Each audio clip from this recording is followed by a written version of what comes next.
Bismillahirrahmanirrahim. Assalamualaikum warahmatullahi wabarakatuh. Perkenalkan, nama saya Muhammad Geri Pratama. Saya dari Prodi Hukum Keluarga 3 semester 4.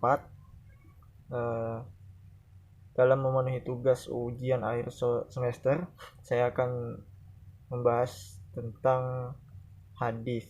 Nah, yang dosen pengampunya yaitu Bapak Sultan Fatoni.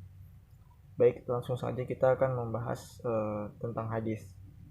Jadi, hadis adalah segala perkataan atau sabda, perilaku dan ketetapan dan persetujuan dari Nabi Muhammad SAW yang dijadikan ketetapan atau hukuman dalam agama Islam. Jadi secara umum, pengertian hadis Rasulullah SAW itu adalah catatan tentang yang pertama, segala sesuatu yang dikatakan oleh Nabi Muhammad SAW. Yang kedua, segala sesuatu yang dilakukan oleh Nabi Muhammad SAW. Yang ketiga, perkataan atau perilaku sahabat yang disetujui atau didiamkan saja oleh Nabi. Yang keempat, perkataan atau perilaku sahabat yang dilarang atau dikomentari negatif oleh Nabi Muhammad SAW. Ada juga catatan khusus mengenai perkataan atau perilaku beberapa sahabat atau secara pribadi dan independen tanpa melibatkan unsur Rasulullah SAW, yang juga dicatat di dalam kitab-kitab hadis. Hal tersebut boleh dimanfaatkan sebagai petunjuk atau bimbingan, namun tidak bisa dikategorikan sebagai hadis Rasulullah SAW. Hadis dijadikan sumber hukum dalam agama Islam selain Al-Quran, ijma' sahabat, dan qiyas ulama. Di dalam hal ini, kedudukan hadis merupakan sumber kedua setelah Al-Quran. Baik, selanjutnya saya akan membahas sedikit tentang apa itu hadis qauliyah, hadis fi'liyah, dan hadis takririyah. Jadi hadis qauliyah itu ucapannya Rasulullah Shallallahu Alaihi Wasallam yang diucapkannya dalam berbagai tujuan dan persesuaian, maksudnya dalam situasinya Rasulullah pada zaman itu. Lalu yang kedua ada hadis fi'liyah, yaitu perbuatan-perbuatan Nabi Shallallahu Alaihi Wasallam, seperti pekerjaan, melakukan sholat 5 waktu dengan tata cara dan rukun-rukunnya, pekerjaan menunaikan ibadah haji, dan pekerjaan mengadili dengan satu saksi dan sumpah dari pihak penuduh. Nah, yaitu hadis takririyah nih, yaitu perbuatan sebagian para sahabat Nabi yang telah diikrarkan oleh Nabi Shallallahu Alaihi Wasallam, baik perbuatan itu berbentuk ucapan atau perbuatan, sedangkan ikrar itu ada kalanya dengan cara mendiamkannya dan atau melahirkan anggapan baik terhadap perbuatan itu. Sehingga dengan adanya ikrar dan persetujuan itu, bila seseorang melakukan suatu perbuatan atau mengemukakan suatu ucapan di hadapan Nabi atau pada masa Nabi mengetahui apa yang dilakukan oleh orang itu dan mampu menyanggahnya, namun Nabi diam dan tidak menyanggahnya. Selanjutnya saya akan membahas tentang kedudukan hadis nih. Dalam kedudukannya sebagai penjelas, hadis kadang-kadang memperluas hukum dalam Al-Quran atau menetapkan sendiri hukum di luar apa yang ditentukan Allah dalam Al-Quran. Kedudukan hadis sebagai bayani atau menjalankan fungsi yang menjelaskan hukum Al-Quran tidak diragukan lagi dan dapat diterima oleh semua pihak, karena memang untuk itulah Nabi ditugaskan Allah Subhanahu wa Ta'ala. Namun dalam kedudukan hadis sebagai dalil yang berdiri sendiri dan sebagai sumber kedua setelah Al-Quran menjadi bahan perbincangan di kalangan ulama.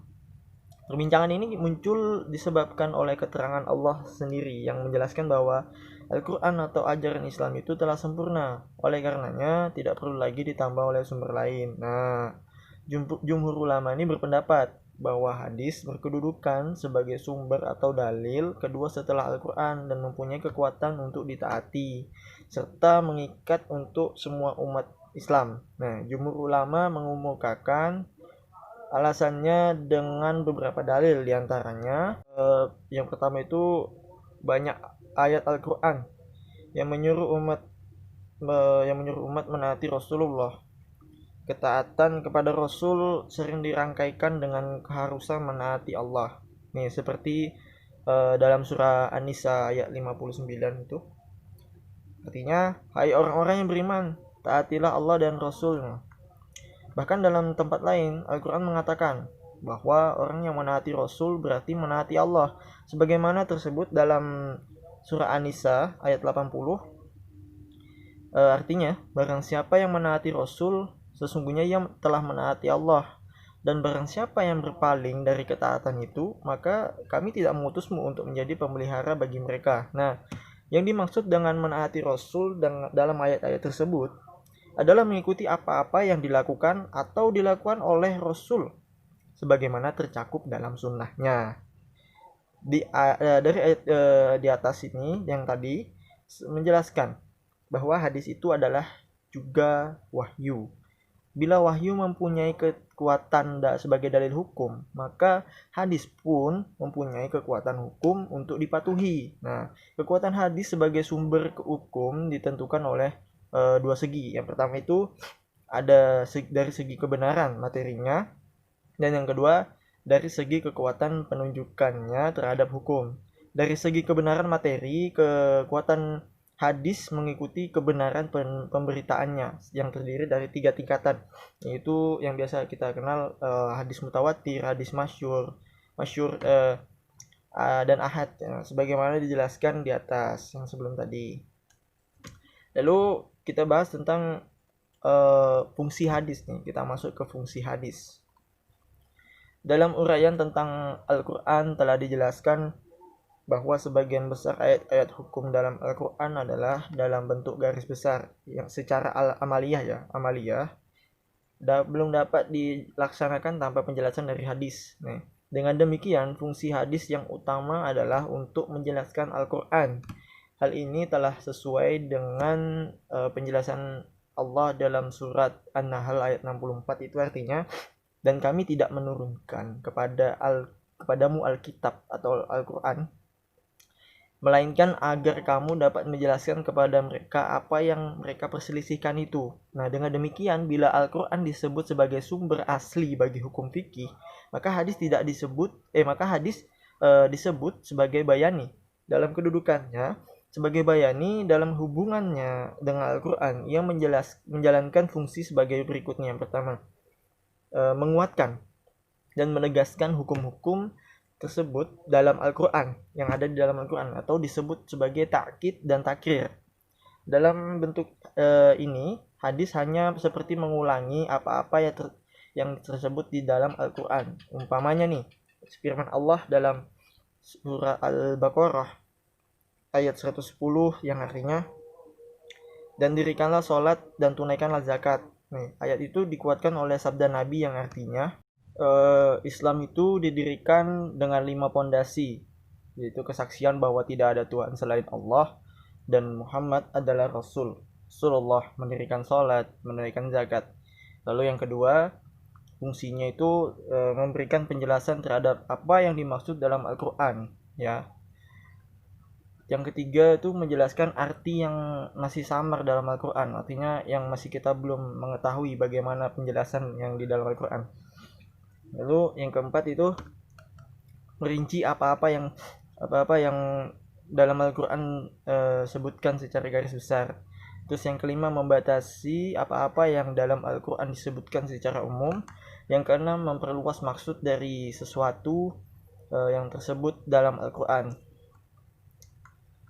Lalu kita akan membahas tentang hubungan hadis dengan Al-Quran, ya. Bila kita lihat dari fungsinya tadi nih, hubungan hadis dengan Al-Quran sangatlah berkaitan, ya. Karena pada dasarnya hadis berfungsi menjelaskan hukum-hukum dalam Al-Quran dalam segala bentuknya, sebagaimana disebutkan di atas tadi, sebelumnya saya sebutkan. Allah Subhanahu wa Ta'ala menetapkan hukum dalam Al-Quran adalah untuk diamalkan. Karena dalam pengalaman itulah terletak tujuan yang digariskan. Tetapi pengamalan hukum Allah diberi penjelasan oleh Nabi. Dengan demikian, bertujuan supaya hukum-hukum yang ditetapkan Allah di dalam Al-Quran secara sempurna dapat dilaksanakan oleh umat. Lalu, dalam kedudukannya sebagai bayani, Maka dalam hubungannya dengan Al-Quran, hadis menjalankan fungsi sebagai berikut. Seperti yang saya jelaskan yang tadi ya, yaitu tentang menguatkan dan menegaskan hukum-hukum dalam Al-Quran. Yang kedua, memberikan penjelasan terhadap apa yang dimaksud dalam Al-Quran. Yang ketiga, menjelaskan arti yang tergambar dalam Al-Quran. Yang keempat, merinci apa-apa yang dalam Al-Quran. Yang kelima, membatasi apa-apa yang dalam Al-Quran sebutkan. Dan yang keenam, memperluas maksud dari suatu yang dalam Al-Quran. Ini ada contoh hadis yang merinci ayat Al-Quran yang masih garis besar. Umpamanya nih, tentang waktu sholat, yang masih secara garis besar disebut dalam surah An-Nisa ayat 103. Artinya, sesungguhnya sholat itu adalah fardu yang ditentukan waktunya atas orang-orang yang beriman. Baik, kita lanjut ke kesohehan dan kesohehan sanad dan matan hadis nih. Jadi sanad, pertama kita bahas sanad hadis ya. Sanad atau torik ialah jalan yang dapat menghubungkan matan hadis sampai kepada Nabi Muhammad SAW. Sanad juga dapat digunakan sebagai instrumen untuk menetapkan nilai suatu hadis. Nih, suatu hadis nilai sahih apabila hadis tersebut dinukil dari rawi yang adil, sempurna ingatannya, sanadnya bersambung, tidak berilat dan tidak janggal. Nah, selanjutnya kita bahas tentang matan hadis. Secara garis besar ada dua unsur yang harus dipenuhi oleh suatu matan yang berkualitas sahih, yaitu terhindar dari kejanggalan dan terhindar dari illat atau cacat ya. Itu berarti bahwa untuk meneliti matan, maka kedua unsur tersebut harus menjadi acuan utama gitu. Dalam melaksanakan penelitian matan, ulama hadis biasanya tidak secara ketat menempuh langkah-langkah dengan membagi kegiatan penelitian menurut unsur-unsur kaidah kesahihan matan.